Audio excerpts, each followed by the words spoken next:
আশা করি এদের ভিতর থেকে এমন এমন সন্তান আসবে, এমন বংশধর আসবে, হয়তো এরা আমাকে চিনে না, কিন্তু এমন বংশধর আসবে যারা আল্লাহর ইবাদত করবে। বলেন আল্লাহু আকবার। শুধু এখানেই আল্লাহর রসুল এমন না, উহুদের ময়দানে আল্লাহর রসুল যখন কাফেরের মোকাবেলায় ছিলেন, কাফেররা উপর্যুপরি আক্রমণ আল্লাহর রসুলকে করছেন। সাহাবা একরাম আল্লাহর রসুলকে রক্ষা করার চেষ্টা করছেন, এদিকে শয়তান ছড়িয়ে দিয়েছে আল্লাহর রসুল আর দুনিয়ার ভিতরে নাই। সাহাবা একরাম হাত থেকে তরবারি ফেলে দিয়েছেন, যে আল্লাহর রসুলের জন্য যুদ্ধের ময়দানে আসলাম, সেই আল্লাহর রসুলই যদি না থাকে যুদ্ধ করে কি করব? আল্লাহর রসুল যদি না থাকে আমাদের বেঁচে থেকে লাভ কি? আমরাও শহীদ হয়ে যাব। শয়তান পুরা এলাকা ছড়িয়ে দিয়েছে, আল্লাহর রসুল শাহাদাত বরণ করেছে, আল্লাহর রসুল আর নাই। যখন এটা শোনার পরে সাহাবা একরাম হাত থেকে তরবারি ফেলে দিল, কাফেররা উপর্যুপরি আক্রমণ করার কারণে সাহাবা একরাম উহুদ যুদ্ধের ভিতরে ছত্রভঙ্গ হয়ে গেল। উতবা বিন আবি ওয়াক্কাস সুযোগ পেয়ে আল্লাহর রসুলের দিকে আঘাত করলেন। আল্লাহর রসুল ওই আঘাত প্রাপ্ত হলেন, মাথার ভিতরে যে শিরস্ত্রাণ ছিল মাথার ভিতরে ঢুকে গেল, আর সামনের দাঁতটা আল্লাহর রসুলের শহীদ হয়ে গেল। আল্লাহর রসুল সাথে সাথে দোয়া করলেন, আল্লাহুম্মা হদি কওমি ফাইন্নাহুম লা ইয়ালামুন। আয় আল্লাহ, ধ্বংস করো না, ধ্বংস করো না, এই উম্মত আমাকে চিনতে পারে নাই। আল্লাহুম্মা হদি কওমি, আয় আল্লাহ এদেরকে ধ্বংস করার বদলে তুমি আমার এই কওমকে হেদায়েত দান করো। বলেন সুবহানাল্লাহ। রাগকে কি করেছেন? কন্ট্রোল করেছে, রাগী হন নাই, বরং আঘাত করেছে। আঘাতের বদলে আল্লাহ রসুল দোয়া করেছেন, কি করো? হেদায়েত দাও আল্লাহ। এরা আমাকে চিনে নাই, চিনলে তো আমাকে আঘাত করতো না। এরা আমাকে চিনে নাই, চিনলে আঘাত করতো না। উত্তম চরিত্র কাকে বলে? তাহলে এক নম্বর ছিল কি? উত্তম চরিত্রবান যে হবে, রাগকে কি করবে? সে কন্ট্রোল করবে। দুই নাম্বার, ওয়াদা পূর্ণকারী হবে। কোথাও যদি কোনো ওয়াদা দেয়, চুক্তি করে, সেই ওয়াদাকে পূর্ণকারী যিনি হবেন বুঝতে হবে উত্তম চরিত্র হওয়ার জন্য যেই দ্বিতীয় গুণ ব্যক্তির দরকার, তার ভিতরে এই দ্বিতীয় গুণটা আছে। আল্লাহ রাব্বুল আলামিন সূরা মায়েদার প্রথম আয়াতের মধ্যে বলেন, ইয়া আইয়ুহাল্লাযীনা আমানু আউফু বিল উকুদ। ও ঈমানদারগণ, শপথ যেটা করেছো, ওয়াদা যেটা করেছো, সেইটা পূরণ করো। যেটা ওয়াদা করবা, যেই ওয়াদা তুমি করতে পারো, পূরণ করতে পারো, এই ওয়াদাই তুমি করো। যেটা পূরণ করতে পারবা না, ওই ওয়াদার দরকারটা কি? আমরা সমাজের মধ্যে, আমরা ব্যক্তিগতভাবে অনেক সময় অনেকের সাথে অনেক ওয়াদা করি যেটা আমরা রাখতে পারি না। পারি? যদি না পারি, নিজেকে নিজে প্রশ্ন করি। ইস্তাফতি নাফসাক, আপনি আপনার নিজেকে প্রশ্ন করেন যে আমি যদি কোনো মানুষের সাথে ওয়াদা করি, সেই ওয়াদা আমি রাখতে পারি কি পারি না, এই ওয়াদা আমি পূরণ করতে কি পারি কি পারি না। আল্লাহ রাসূল সাল্লাল্লাহু আলাইহি ওয়াসাল্লাম যদি কখনো ওয়াদা করতেন, এই ওয়াদা পূরণ করতেন। বলেন সুবহানাল্লাহ। আল্লাহ রাসূল সাল্লাল্লাহু আলাইহি ওয়াসাল্লাম সাহাবা ইকরামদেরকে নিয়ে হিজরতের ৬ষ্ঠ বছরে উমরা করার উদ্দেশ্যে মক্কার দিকে যখন আগায় গেলেন, মক্কার কুরাইশরা চিন্তা করলো, যদি আল্লাহর রসুল মুহাম্মদ যদি মক্কার ভিতরে ঢুকে, তাহলে অন্যান্য লোক বলবে, আইরে মক্কার দাম্ভিকেরা, কুরাইশরা, যেই নবী তোমাদের থেকে পালায়ে গেল, এই নবী, এই মুহাম্মদ এখন তোমাদের সামনে দিয়েই উমরা করে যাচ্ছে। মক্কার লোকেরা চিন্তা করলো, কোনোভাবেই মুহাম্মদকে এই ঘরের ভিতরে, এই মক্কার ভিতরে উমরা করার জন্য আসতে দেওয়া হবে না। তারা আল্লাহর রসুলকে বাধা দিয়ে দিল। আল্লাহর রসুল হুদাইবিয়ায় গিয়ে থেমে গেলেন। হুদাইবিয়া নামক এলাকায় আল্লাহর রসুল ঘাঁটি করলেন, সাহাবা একরাম নামলেন। হযরতে ওসমান রাদিয়াল্লাহু তাআলা আনহুকে মক্কার ভিতরে পাঠানো হইল, মক্কার খোঁজ খবর নেওয়ার জন্য, অনুমতি নেওয়ার জন্য। এদিকে কাফেরেরা হযরতে ওসমান রাদিয়াল্লাহু আনহুকে আটকে দিলেন, আসতে দিলেন না, ছড়িয়ে দেওয়া হলো। ওসমান রাদিয়াল্লাহু তাআলা আনহুকে হত্যা করা হয়েছে। আল্লাহর নবী তখন বললেন, আসো হাতে বায়াত হও, যতক্ষণ পর্যন্ত শেষ রক্তবিন্দু গায়ে থাকবে ততক্ষণ পর্যন্ত আমরা এখান থেকে সরব না। আল্লাহ এটাই বলেন, ইয়াদুল্লাহি ফাওকা আইদিহিম, তারা যে হাতের উপরে হাত রেখে প্রতিজ্ঞাবদ্ধ হলো, আল্লাহ বলেন তাদের হাতের উপরে আমি আল্লাহর রহমত নাজিল করে দিলাম। বলেন সুবহানাল্লাহ। অবশেষে যখন সন্ধির জন্য সাহাল ইবনে আমর আসলো, অনেকগুলো চুক্তি হলো, এর ভিতরে একটা চুক্তি হলো, মদিনা থেকে কেউ যদি মুরতাদ হয়ে মক্কার ভিতরে যায়, মক্কা থেকে তারা ফিরিয়ে দিবে না। কিন্তু মক্কা থেকে কেউ যদি মুসলমান হয়ে মদিনায় আসে, মদিনায় আশ্রয় দিতে পারবে না। আচ্ছা, এই যে চুক্তিটা, এটা মুসলমানদের জন্য কঠিন না সহজ? কঠিন না?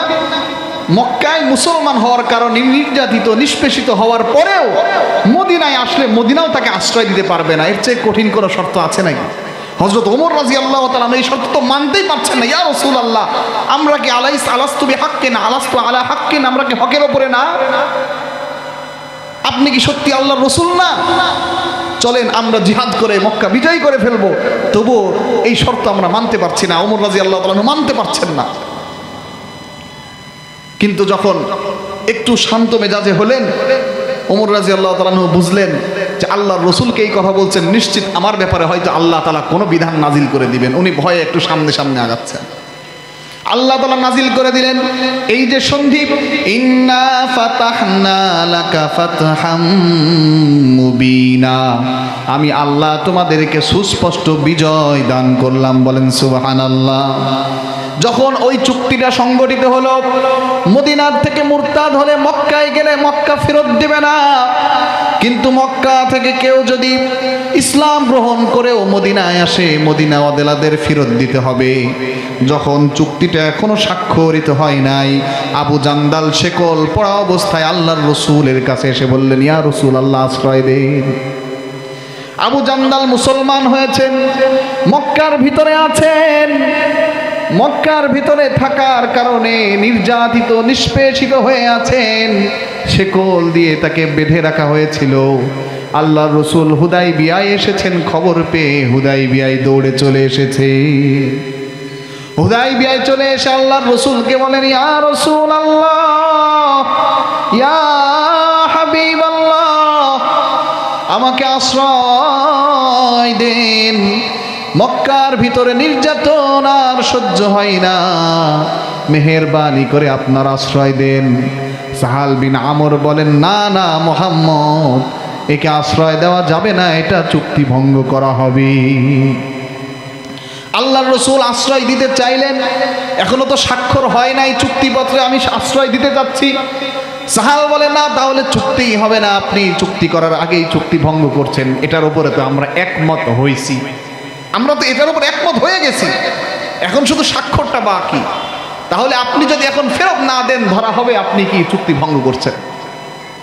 আবু জান্দাল রাদিয়াল্লাহু তাআলা আনহুকে আল্লাহর রাসূল বললেন, ইসবির ওয়াহতাসিব, আবু জান্দাল ধৈর্য ধরো, ধৈর্য ধরো, আর সওয়াবের আশায় আল্লাহর সামনে তুমি দাঁড়াও, আল্লাহ তোমার জন্য পথ বের করে দিবেন।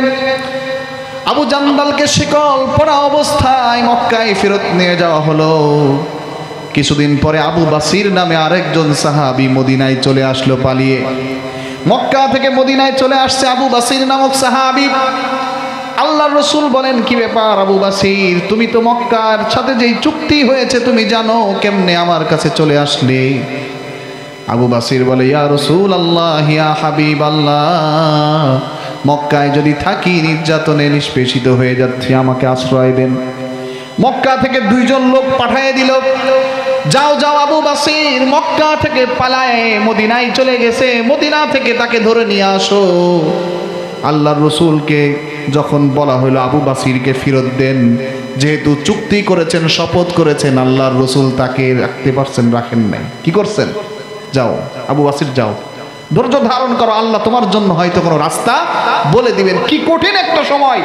সাহাবী, যেই সাহাবীকে আল্লাহর রসুল এত পরিমাণ ভালোবাসেন, সাহাবীরাও আল্লাহর রসুলকে ভালোবাসেন, কিন্তু যখনই চুক্তি সামনে আসছে, শপথ সামনে আসছে, তখন আল্লাহর রসুল বললেন ঠিক আছে তুমি যাও, আর গিয়ে দোয়া করতে থাকো, সবর করো, ধৈর্য ধরো, আল্লাহ তাআলা তোমার জন্য একটা রাস্তা খুলে দিবে। আবু বাসির চোখে কান্না নিয়ে, পানি নিয়ে ওই কাফের দুইজনের সাথে যাওয়া শুরু করলো।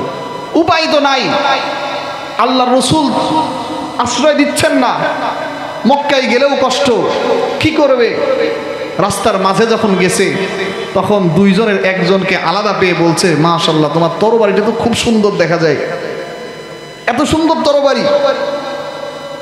তো ওই যাকে প্রশংসা করছে, অনেক মানুষ আছে না অল্পতেই গলে যায়, আছে না এরকম? তো বলছে হ্যাঁ এই আমার তরবারিটা অনেক সুন্দর, এটা দিয়ে আমি অনেককে কি করেছি, ঘায়েল করেছি, একটু হাতে নিয়ে দেখো। আচ্ছা দেখি কেমন।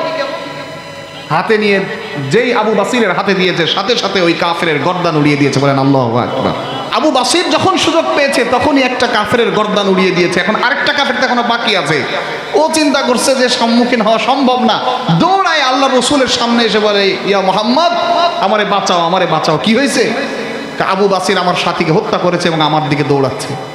আবু বাসির আল্লাহ রসুলের সামনে হাজির হয়ে গেলেন। আবু বাসিরকে দেখার পর আল্লাহ রসুল বলেন, আবার তো যুদ্ধ বাধাই দিবা দেখছি। আবু বাসির বুঝছেন যে আল্লাহ রসুলের সামনে থাকলে আবার যদি মক্কা থেকে কেউ আসে, আবার তিনি ফিরিয়ে দিবেন। এবার সেখান থেকেও পালায়ন করছেন, গিয়ে সাগরের পাড়ে ছিলেন। তো আল্লাহর রসুল দেখেন চুক্তির কারণে আবু বাসিরকে কিন্তু জায়গা দেন নাই। আবু বাসির সাগরের পাড়ে ছিলেন। আবু জান্দালও শুনেছেন আবু বাসির আর মক্কায় ফিরে আসে না, এই ঘটনা পৌঁছে গেছে। আবু জান্দালও পালায় এসে আবু বাসিরের সাথে যুক্ত হয়েছে। ওই পথটা ছিল মক্কার যারা ব্যবসায়ী ছিল, তারা ব্যবসা করতে যাইতো ওই দিক দিয়ে। আবু বাসির আর আবু জান্দাল দুইজন মিলায়ে মক্কার সেই ব্যবসায়িক কাফেলাগুলোকে আক্রমণ করত। মক্কার কাফেররা যখন দেখলো ওই পথটা অনিরাপদ হয়ে গেছে, এবার রসুলের কাছে আবেদন করলো, ইয়া মুহাম্মদ বা ইয়া রাসূলুল্লাহ, মেহেরবানি করে আবু জান্দাল আর আবু বাসিরকে আপনার কাছে ডাক দিয়ে নেন, অন্যথায় তো মনে হয় না এই পথ আর আমাদের জন্য কখনো নিরাপদ হবে। মেহেরবানি করে এই শপথের এই বিষয়টা, এটা আমাদের মধ্যে আজ থেকে আর নাই যে মক্কা থেকে কেউ গেলে মদিনাওয়ালারা আশ্রয় দিতে পারবে না, এটা আমরা বাতিল করে দিলাম। আল্লাহ রসুল সাল্লাল্লাহু আলাইহি ওয়াসাল্লাম তখন আবু জান্দাল আর আবু বাসির রাদিয়াল্লাহু আনহুমাকে মদিনায় আশ্রয় দিয়েছে। তাহলে 2 নম্বর কি ছিল? ওয়াদা রক্ষা করা। উত্তম গুণে গুণান্বিত হওয়ার জন্য 1 নম্বর গুণ কি ছিল? রাগ কন্ট্রোল করা। কি ছিল? রাগ কন্ট্রোল করা। আর 2 নম্বর গুণ কি হলো? শপথ করলে, ওয়াদা করলে ওয়াদা রক্ষা করা। 3 নম্বর গুণ, উত্তম চরিত্রবান হতে হলে 3 নম্বর যেই গুণ দরকার তা হলো আদল ও ইহসান, ন্যায় পরায়ণতা এবং অনুগ্রহ করা। মানুষের মাঝে যখন ফাইসালা করা, ন্যায় পরায়ণতার সাথে ফাইসালা করা, যেদিকে ন্যায় নিষ্ঠতা আছে, ন্যায় পরায়ণতা আছে, সেই ফাইসালা করা। কারোর কথা শুনে, কান কথা শুনে, কারোর টাকা খেয়ে, কেউ আমার এলাকার, কেউ আমার গোষ্ঠীর, কেউ আমার সম্প্রদায়ের, এই দিকে খেয়াল না করে বরং কোন দিকে খেয়াল করা, ইনসাফ কোন দিকে, ন্যায় কোন দিকে, এই ন্যায়ের দিকে খেয়াল করা। এটা যদি আমাদের সমাজে থাকতো, আমাদের পারস্পরিক আচরণে যদি এটা থাকতো, শুধু আমাদের নেতা কর্মী না, আমাদের ব্যক্তিগত জীবনেও যদি এর চর্চা থাকতো, তাহলে ব্যক্তিগত জীবনের চর্চা সমাজকে প্রভাবিত করত। সমাজের এই চর্চা একসময় রাষ্ট্রকে প্রভাবিত করত। আমাদের নিজেদের মধ্যেও নাই, আমাদের নেতৃবৃন্দের ভিতরেও নাই, সামাজিকভাবেও নাই, রাষ্ট্রীয়ভাবেও নাই, যার কারণে দেখা যায় যুগে যুগে জালেমও ফিরে আসে, জুলুমও ফিরে আসে। ঠিক কিনা? ন্যায় পরায়ণতা। আল্লাহ রাব্বুল আলামিন বলেন, ইন্নাল্লাহা ইয়া'মুরু বিল আদলি ওয়াল ইহসান। যারা উত্তম চরিত্র মাধুরী হবে, চরিত্রবান হিসাবে প্রতিষ্ঠা পাবে, এদের 3 নম্বর গুণ হলো তারা হলো ন্যায় পরায়ণ হবে, অনুগ্রহশীল হবে। আল্লাহ রসুল সাল্লাল্লাহু আলাইহি ওয়াসাল্লামের জামানায় বনু মাখজুমের এক সম্ভ্রান্ত মহিলা, যেই গোত্রটা অত্যন্ত সম্মানিত ছিল, এমন একজন মহিলা চুরি করছে। কি করছে? চুরি। এখন এটা অনেক সময় আছে কি, ভালো বংশ, টাকা পয়সাও আছে, সব আছে, এরকম মানুষও চুরি করে কি করে না? অভ্যাস। অনেকের অভ্যাস হয়ে যায়, না করলে ভালো লাগে না, করবে কি? তো বনু মাখজুমি এক মহিলাও চুরি করছে, চুরি করে খাইছে ধরা। ওর অভ্যাস ছিল কারোর থেকে কোনো কিছু ধার নিত, আর ধার নেওয়ার পরে এটা অস্বীকার করতো, না তোমার থেকে আমার ধার কবে, কথাই হয়নি। এরকম আছে না? নাই আমাদের সমাজে আছে না? ধার নিয়েছে আর স্বীকার করে না, না তোমার থেকে আমার কখনো ধারই নেয়নি, কথাই হয়নি। তো চুরি করার পরে সিদ্ধান্ত, চোরের শাস্তি কি আপনারাও তো জানেন, কি? হাত কাটা। এখন এই হাত কাটার কথা যদি বলা হয়, তাহলে এক শ্রেণীর মানুষকে দেখবেন যে যদি কখনো বাংলাদেশে হাত কাটার বিধান করা হয়, তাহলে অনেকে আছে কি হয়ে যায়, টেনশনে পড়ে যায়। আল্লাহ তাআলা আমাদের যারা সামনে রাষ্ট্র ক্ষমতায় আসুক না কেন, যারাই আসুক না কেন, আল্লাহ তাআলা হযরত ওমর, হযরত আবু বকর, ওসমান, আলীর মতো রাষ্ট্র পরিচালনা করার তৌফিক দান করুন। সবাই বলি আল্লাহুম্মা আমিন। তা আল্লাহ রাসূল সাল্লাল্লাহু আলাইহি ওয়াসাল্লাম বিধান দিলেন হাত কাটা। বনু মাখজুমিয়া বংশ বড়, সম্ভ্রান্ত বংশ, সম্মানিত বংশ, অথচ এই মহিলার হাত কাটা হবে। চিন্তায় পড়ে গেলেন কেমনে আল্লাহ রসুলের কাছে সুপারিশ করা যায়। সুপারিশ এই জামানায় আছে না? ওই জামানায়ও ছিল, ওই জামানায়ও ছিল। ইহুদিরা একবার এক যুবক আর এক যুবতী ব্যভিচার করছে। তো ব্যভিচার করছে কেন? ব্যভিচার করলে শাস্তি কি হবে? আল্লাহ রসুল সাল্লাল্লাহু আলাইহি ওয়াসাল্লামের কাছে আসছে, ইয়া রাসূলুল্লাহ, এরা তো ব্যভিচার করছে। আল্লাহ রসুল বললেন, ব্যভিচার করলে কি করো? ইহুদিরা বলল, আমরা ব্যভিচার করলে মুখ চোখে একটু কালি মাখাই আর বাজার দিয়ে একটু ঘুরাই, এই হলো শাস্তি। জিজ্ঞেস করলেন, তোমাদের মধ্যে কি বিধানের মধ্যে রজম নাই? কয় না, রজম নাই ইয়া রাসূলুল্লাহ। আব্দুল্লাহ বিন সালাম রাদিয়াল্লাহু তাআলা আনহু আবার ইহুদিদের অনেক বড় পণ্ডিত ছিলেন, সাহাবী। উনি বললেন, না ইয়া রাসূলুল্লাহ, তাওরাতের মধ্যে রজমের বিধান আছে, তো রজমের বিধান আছে, যাও তাওরাত নিয়ে আসো। তাওরাত নিয়ে আসা হলো। এখন ইহুদিরা আগেও পড়ে পিছনেও পড়ে, রজমের যে বিধানটা আছে ওই বিধানটাকে স্কিপ করে চলে যায়, বাদ দিয়ে চলে যায়। আব্দুল্লাহ বিন সালাম যেই বাদ দিয়ে চলে যাচ্ছে, হাত দিয়ে রেখেছে, হাতটা সরায় নিলেন, বললেন, এই যে এখানে রজমের বিধান। তো ইহুদিদের স্বভাব ছিল, তাদের মধ্যে যদি ধনী মানুষ, সম্ভ্রান্ত মানুষ এইরকম ব্যভিচারে লিপ্ত হইতো, অন্যায় কোনো কাজ করত, তাহলে তাকে শাস্তি কমায় দিত। আর যদি গরিব মানুষ হইতো, সব বিধান, সব আইন তার উপরে প্রয়োগ করা হতো। আল্লাহ রসুল সাল্লাল্লাহু আলাইহি ওয়াসাল্লামের জামানায় যখন চুরি করলো, আল্লাহ রসুলের কাছে সুপারিশের জন্য যখন বলা হইল, সুপারিশের জন্য যখন বলা হলো, এমন সুপারিশ আর কেউ করতে পারবে না। যায়েদ বিন হারেসা রাদিয়াল্লাহু, উসামা বিন যায়েদ রাদিয়াল্লাহু তাআলা আনহুকে বলা হইল, তুমি একটু সুপারিশ করো। আল্লাহ রসুলের কাছে যখন সুপারিশ করলেন, আল্লাহ রসুলের চেহারা পরিবর্তন হয়ে গেল। আল্লাহ রসুলের চেহারা পরিবর্তন হয়ে গেল। আর বললেন, ইন্নামা আহলাকাল্লাযীনা মিন ক্বাবলিকুম আন্নাহুম কানু ইযা সারাকা ফীহিমুশ শরীফু তারাকুহু ওয়া ইযা সারাকা ফীহিমুদ দাঈফু আকামু আলাইহিল হাদ্দা। আগের জাতিগুলো ধ্বংস হয়েছে, জুলুম প্রতিষ্ঠা হয়েছে, সব কিছু অন্যায় অবিচার হয়েছে। যখন তাদের মধ্যে ধনী মানুষ, সম্ভ্রান্ত মানুষ চুরি করত, তারা ছেড়ে দিত, আর গরিব মানুষ, অসহায়, এরা যদি চুরি করত, এদের ওপরে বিধান প্রয়োগ করত। তুমি কিভাবে আমার কাছে সুপারিশ করলে? লাউ আন্না ফাতিমাতা বিনতা মুহাম্মাদিন লাসারাকাত লাকাতাতু ইয়াদাহা। যদি ফাতেমা, আমার মেয়ে ফাতেমাও চুরি করত, আমি তার হাতটা কেটে দিতাম। আল্লাহ রসুল সাল্লাল্লাহু আলাইহি ওয়াসাল্লাম ইনসাফ করেছেন, ন্যায়পরায়ণ ছিলেন। এই জন্য যারা উত্তম চরিত্রবান হবে তাদের একটা 3 নাম্বার বৈশিষ্ট্য হলো তারা ন্যায়পরায়ণ হবে, সব ক্ষেত্রে ন্যায়পরায়ণ হবে। তাহলে 1 নম্বর গুণ কি ছিল মনে আছে? রাগ কন্ট্রোল করা। 2 নম্বর কি ছিল? শপথ, যেই শপথ করবে সেটা কি করা? পূরণ করা, না অঙ্গীকার রক্ষা করা।